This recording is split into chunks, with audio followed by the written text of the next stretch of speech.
À moi qui ne suis rien, même pas le bon Dieu, permettez, je vous prie, mesdames et messieurs, de livrer ici même ces quelques confidences sur un sujet brûlant de la plus haute importance, éprouvant le besoin de divertissement.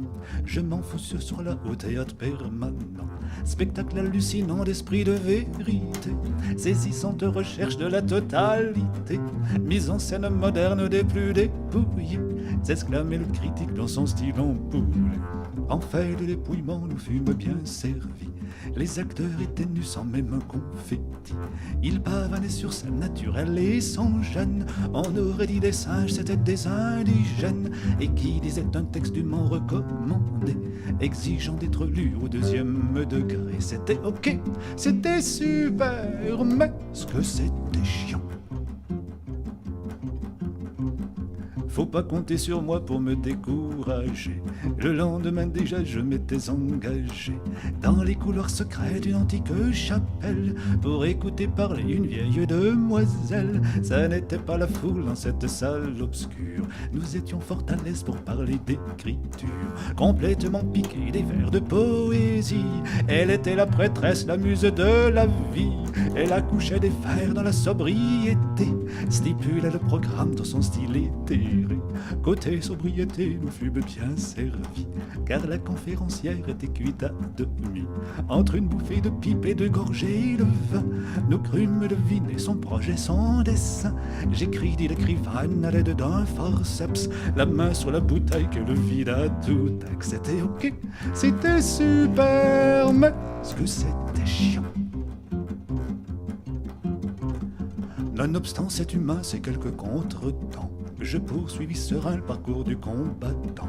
Et moi le béotien issu de l'agriculture, je me retrouvais devant le temple de la culture.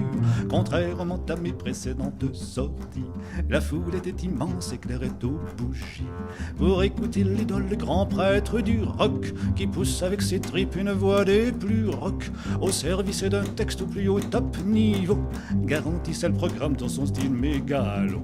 À propos de niveau, nous fûmes bien servis.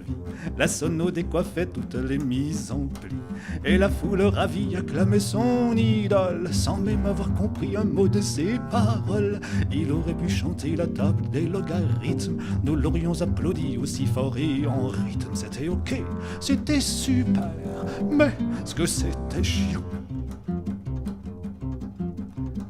Plutôt que de zapper devant la télévision, laquelle est entre nous une abomination, que le spectacle vous plaise ou qu'il vous indiffère, vous regardez quand même transformé en hamster.